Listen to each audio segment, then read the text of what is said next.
Hello, welcome to Geeking Out with Shad. I am currently sitting in the Volkswagen ID4, and in front of me is my Hyundai Ioniq 5. Um, I just want to give updates here because there's just a whole lot of negative talk about EVs, especially in the cold. This Volkswagen ID4 is a 2022 model. We've had it for almost 2 years. It's got almost 20,000 miles on it. And then the Ioniq 5 is about 7 months old now, I believe, and has about almost 9,000 miles on it. Both vehicles have been road tripped in. Um, and at this point in time, we have had zero issues. We're in Minnesota, and it gets really cold. And last year, I had the Chevrolet Bolt EUV, and didn't have any issues with that car in the cold either. There were times when it was minus 27 degrees last year. This year has been quite a bit warmer. We've only had one cold snap, and the coldest it got, at least as far as I can remember, is -8 or something like that. Um, Both cars always start. They always charge. They have zero issues. And since we've owned them, well, actually, there's three cars because there's the Bolt that I had before.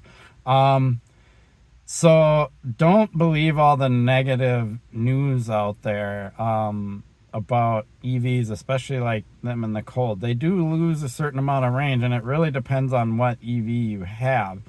This particular one, the ID4 and the Chevrolet Bolt, lose a bit more range because neither one of them has a heat pump in it.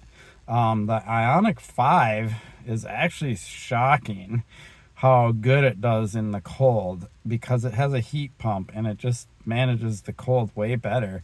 So I would say the Ioniq 5, in the most extreme cold, loses about 30% of its battery.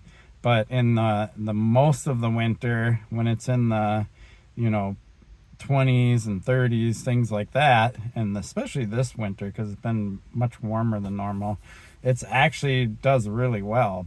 Um, so, um, but none of them have lost like so much. Like people out there, this is where social media is comes into play or whatever. Will say your car only will get 50 miles or 60 miles of range.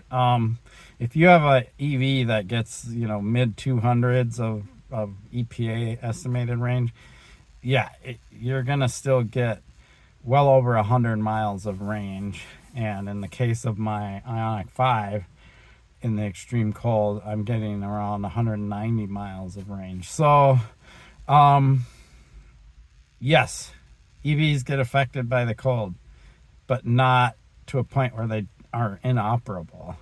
And I get it if people are doing road trips all the time and things like that.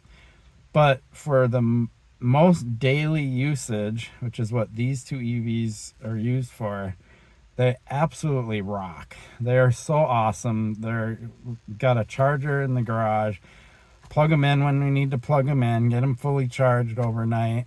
Um, I charge my car maybe twice a week at most, because it doesn't, it does really well, and I don't need to charge it all the time. And then on a road trip, and it's even getting better now.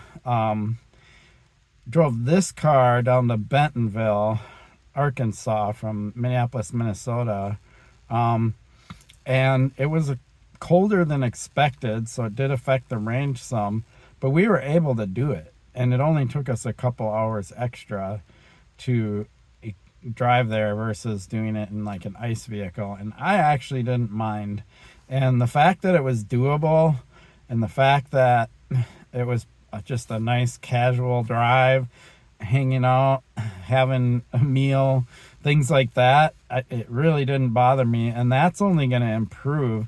I've been looking at that same route because I'm going to do the same thing, except we're going to use my Ioniq 5, so we'll have a little bit better range, and so on with that car.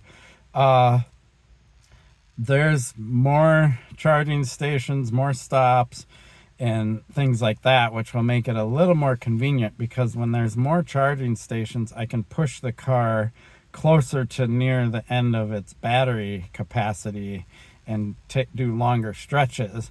Last year, there were a couple of stretches where it was questionable whether we'd make it, so we had to do short little top-off stops, and that's kind of the only issue. But the charging infrastructure is definitely improving, and improving quickly.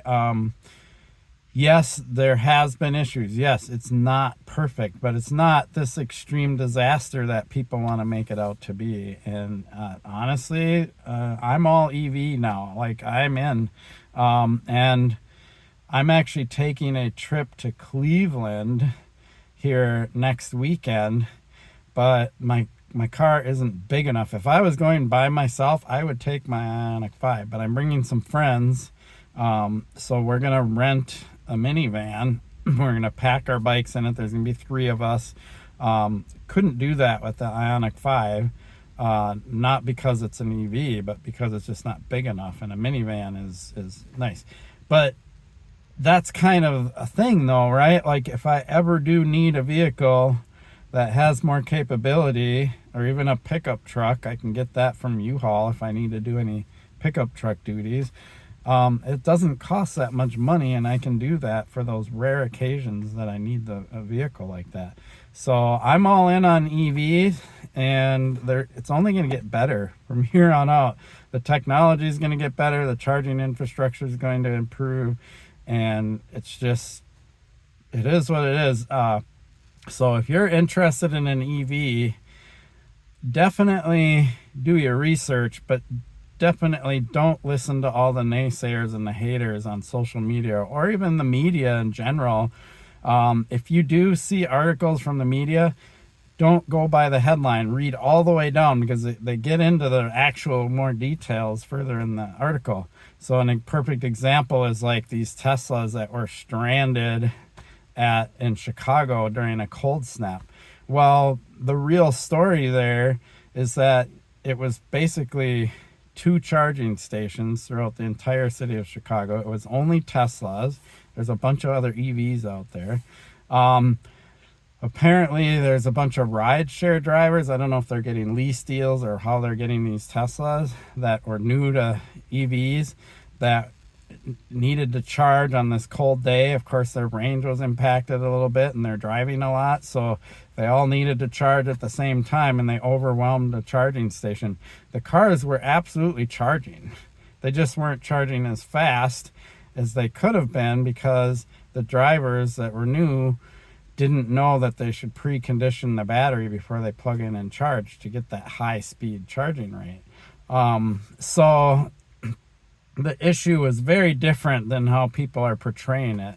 People are like, oh, people abandoned their cars, oh, people were stranded, oh, whatever. And that isn't really what happened. Everybody ended up getting through there fine. It just took them a lot longer than what they, probably had initially planned. And then there was one incident in New York that was very similar, and again, it was all these rideshare drivers that went to the charger at the same time.